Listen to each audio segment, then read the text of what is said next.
दोस्तों, Robert Kiyosaki के dad PhD holder थे और एक कॉलेज में प्रोफेसर थे, लेकिन फिर भी गरीब और कर्ज में डूबे हुए थे।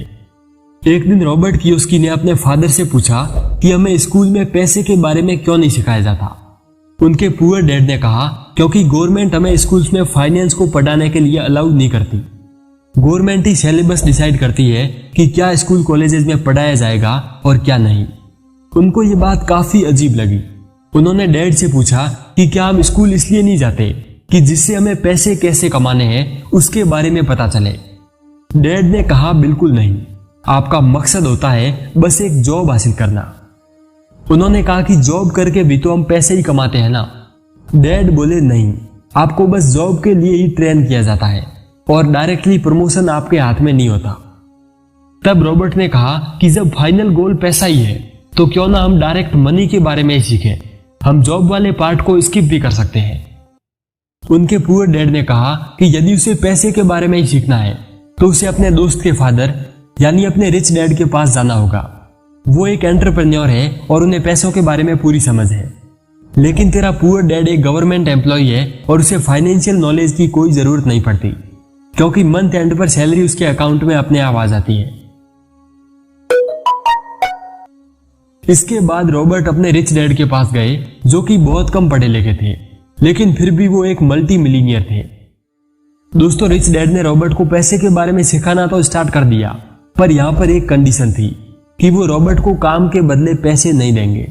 रिच डैड ने कहा कि यदि मैंने तुझे सैलरी देनी स्टार्ट कर दी तो तू भी एक एम्प्लॉय की तरह ही सोचना शुरू कर देगा, और यही ट्रैप है। एंटरप्रेन्योर फ्री में भी काम कर सकते हैं। रिच डैड ने रॉबर्ट को सिखाया कि रिच लोग एसेट्स को एक्वायर करते हैं और पुअर लोग लाइबिलिटीज को एक्वायर करते हैं।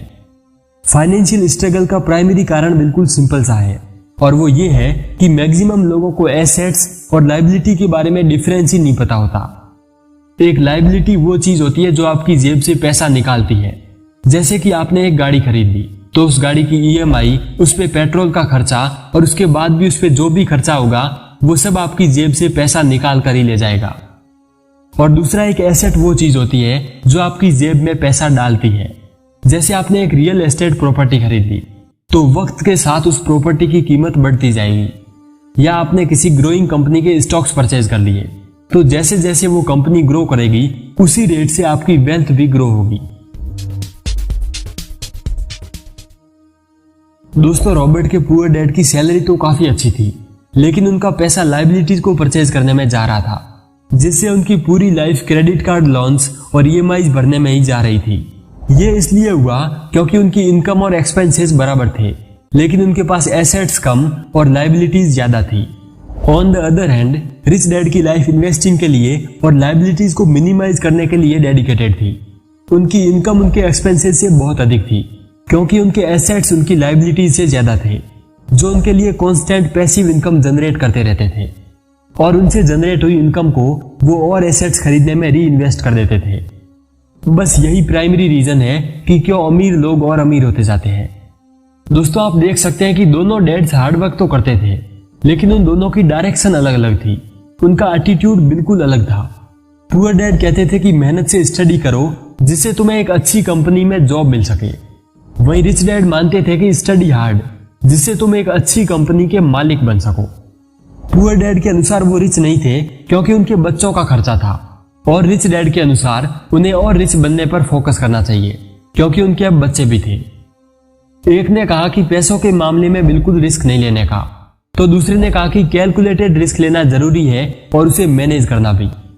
एक ने सोचा मैं इसे अफोर्ड नहीं कर सकता, तो दूसरे ने सोचा मैं इसे कैसे अफोर्ड कर सकता हूं। ऑल्दो दोनों डैड्स के मन में एजुकेशन और लर्निंग के लिए बहुत रेस्पेक्ट थी, लेकिन क्या सीखना चाहिए इस मामले में उन दोनों की राय बिल्कुल अलग थी। रॉबर्ट ने अपने रिच डैड से सीखा कि आज की दुनिया की सच्चाई ये है कि लोगों की जिंदगी दो इमोशन से ड्रिवन है, ग्रीड और फियर, जो आपको एक ट्रैप में फंसा कर रखती है। सुबह उठो, काम पर जाओ, अपने बिल्स और ईएमआई पे करो, फिर से उठो, फिर से काम पर जाओ और अपने बिल्स पे करो, और मरने तक इसे ही रिपीट करते जाओ। फियर उनको इस ट्रैप में डालता है जहां वो जॉब करे, अर्न करे, फिर से जॉब पर जाए और फिर कमाए, और इस होप में रहे कि पैसे ना होने का डर चला जाएगा। इस डर का सामना करने के बजाय वो इमोशनली रिएक्ट करते हैं बिना अपने माइंड का यूज किए। दूसरा इमोशन है ग्रीड यानी लालच। ये सेकंड रीजन है जिसके कारण लोग पैसे के लिए काम करते हैं। वो इसलिए पैसे कमाते हैं जिससे वो कुछ मटेरियलिस्टिक चीजें खरीदकर खुश हो सकें। लेकिन पैसे से खरीदी हुई खुशी ऑफन शॉर्ट टर्म होती है और फिर उन्हें और पैसे की जरूरत पड़ती है और ये बन गया एक ट्रैप, एक कभी ना खत्म होने वाली रैट रेस। पूरा एजुकेशन सिस्टम और जॉब मेंटलिटी इन्हीं दो इमोशंस के अंडर ऑपरेट करती है। आप मेरी इस बात को मिसअंडरस्टैंड बिल्कुल मत करना। एक अच्छी एजुकेशन और जॉब इंपॉर्टेंट है, लेकिन यह पूरी तरीके से इस फियर को हैंडल नहीं कर सकती। इस फियर को हैंडल करना सीखने के लिए आपको पावर ऑफ मनी के बारे में सीखना होगा बजाय उससे डरने के।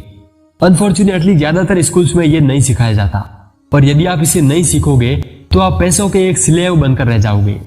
इग्नोरेंस ऑफ मनी इतना ग्रीड और फियर जनरेट करती है जो आपको लगातार काम करते रहने के इस ट्रैप में डाल देता है। रिच डैड कहते हैं कि तुम अपने इमोशंस का यूज सोचने के लिए करना सीखो, अपने इमोशंस के ट्रैप में फंसकर मत सोचो। यही इस दुनिया की रियलिटी है।